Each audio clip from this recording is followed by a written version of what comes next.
In today's video, I'm going to discuss why I purchased an ATEM Mini Pro and why I sold it in 3 days. Let's get into it.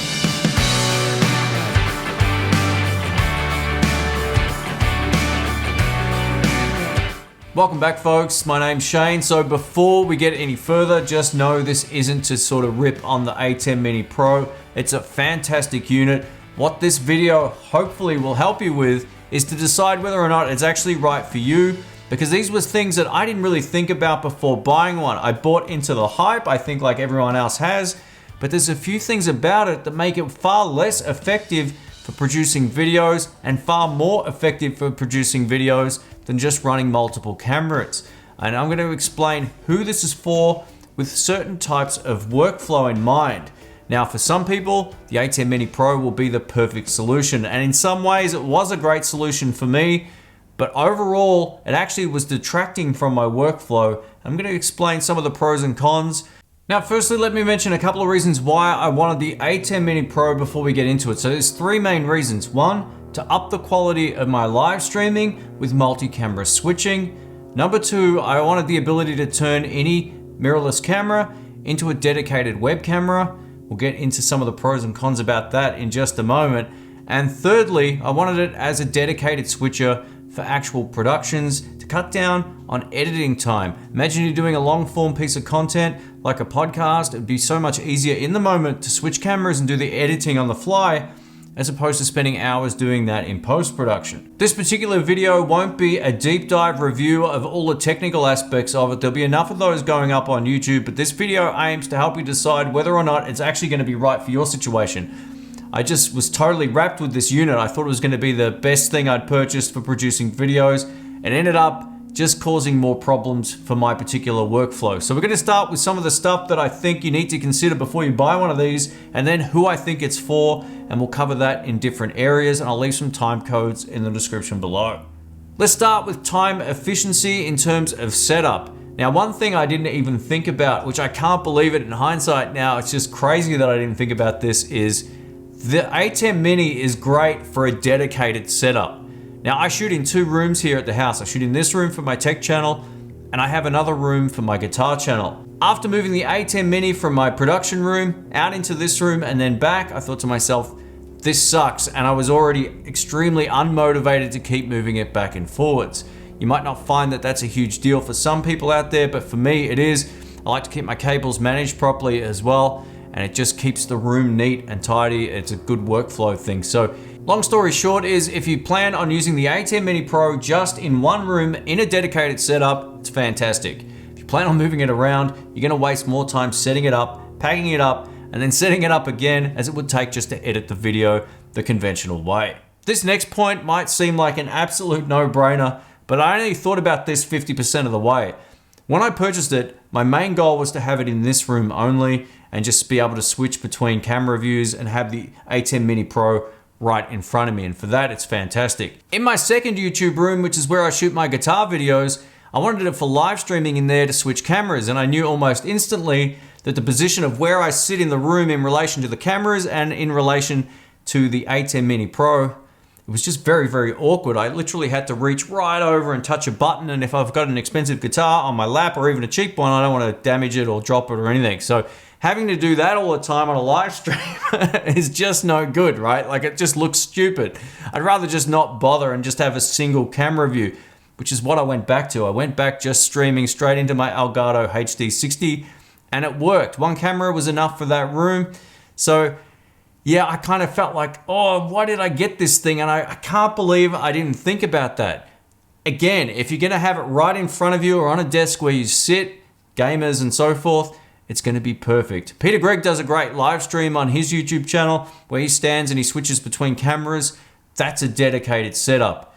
If you're right next to it, it's gonna be fantastic. If you can only set it up next to your computer, but you sit 3 or 4 feet away from it, it's gonna be a total pain in the behind. So just think about that. It was a complete oversight on my behalf. Let me know if you've also made that mistake with gear in the past. Up next, I wanted to talk about resolution and the feeling of stepping my channel backwards from 4K back to 1080p. Now, I should preface that by saying if you're streaming with the ATEM Mini Pro, 1080p is fine, it's awesome. But if you're producing high quality content, that you then want to upload to YouTube in a separate video, I think the higher resolution still looks better. And being that I have two screens that are either 4K or higher here at the house, I much prefer how 4K looks on a 5K screen as opposed to 1080p. It's night and day different. Now, if you don't have a 4 or 5K screen, this won't apply to you, but I really felt like as a tech channel, I needed to have higher pixel density, being 4K over 1080p. Like I said, not a deal breaker for those streaming, but for those who are just recording out of the unit, it's a consideration. Another huge consideration is something that I don't see mentioned a lot. Most people are used to using their webcam on their laptop. It's a little built-in camera right here, or they're used to using something like a Logitech C920 sitting on top of their computer monitor. Now, I bought this to use primarily in this room until I realized it would be a great tool to use the ATEM Mini in my other room as well. The problem in my other room is I can't move my desk away from the wall, and that's how you need to have this set up. Otherwise, you won't be looking at the camera. Now, imagine I've got my desk up against the wall this way, and I can't, or I don't have any more space to move the desk back and put a tripod there with a camera. That means you're always going to be looking off to another angle from where the camera actually is. You need to make sure if you want to be using this as a dedicated sort of webcam device, that you can set it up this way, so even if you're looking down, you're still facing the correct way, especially for live streaming. There's nothing worse than seeing live streams where some dude's sitting there like this and the camera's from over there, or even on a worse angle. So just keep that in mind. Depending on your current situation and setup, that might not work in every situation. Let's talk about who I think the ATEM Mini Pro is perfect for. So I talked about live streaming before. Anyone doing any live streaming where they don't have to reach a mile away to switch a button, it's perfect. So podcasting, if you record a long podcast in a room, for example, and you can switch cameras on the fly, it's going to be a lot easier than editing, say, a 2-hour podcast later on in editing. It's going to take you so much longer. So the ATEM Mini Pro is amazing for that kind of work. Another person who this is ideally targeted towards is someone who produces footage for bands. So if you're set up in a room where the ATEM Mini is in front of you and you've got all your cameras hooked up and you're recording the band in real time, say 3 sets that go for an hour or 45 minutes, that's so much time saved that you won't have to worry about it in editing if you can switch on the fly. So for those people, this is going to be an absolute lifesaver. The ATEM Mini Pro, in my opinion, is a great option for gamers, and I'm going to explain why. You get 4 HDMI sources in, which makes it fantastic. You can get an Xbox, say a PlayStation as well, or a computer going into it, and also a high quality camera. You can then get picture-in-picture by just pushing one button and have, say, your camera appear here and the game footage on screen, and it syncs it all up in real time. It's a huge time-saving advantage over trying to hook up a webcam and something like the Elgato HD60, which I've used in the past. There are other options, but that's still a really sort of well-known, proven way of streaming. I think the ATEM Mini Pro would take that to the next level. Before we finish up and talk about some of the pros and cons, if you have enjoyed the video or it's given you some perspective you might not have seen in other videos, please give it a thumbs up and leave a comment or question down below.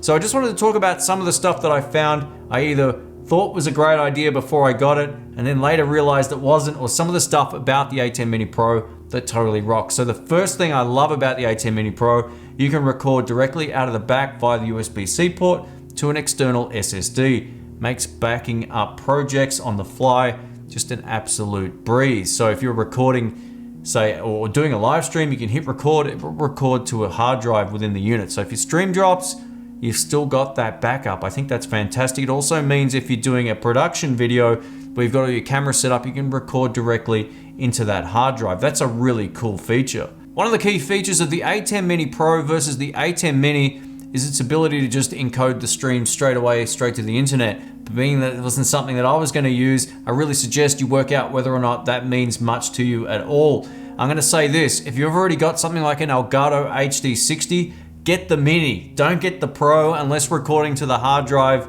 is essential. If you've got the ability to already get a HDMI source into a computer, being the Elgato HD60 or a Cam Link or something like that, you won't need the ATEM Mini Pro. And if you use OBS, you'll need to use the ATEM Mini Pro in USB mode only, which makes that encoder completely useless. Now, of course, these are just some different considerations to keep in mind to make your decision a little bit easier between the ATEM Mini Pro or the ATEM Mini. For me personally, I really felt like some of that extra functionality was wasted with my particular use case. So keep that in mind.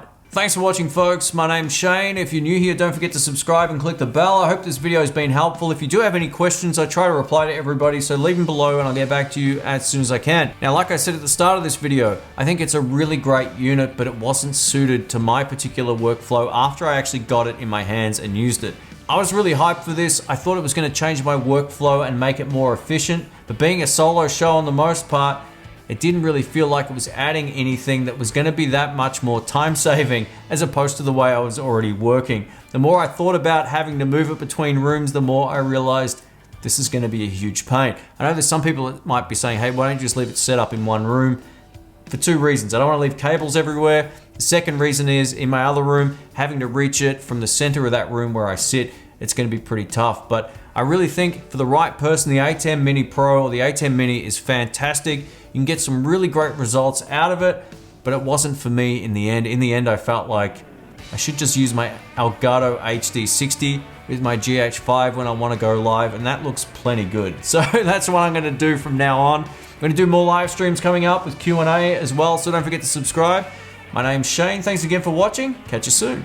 See ya.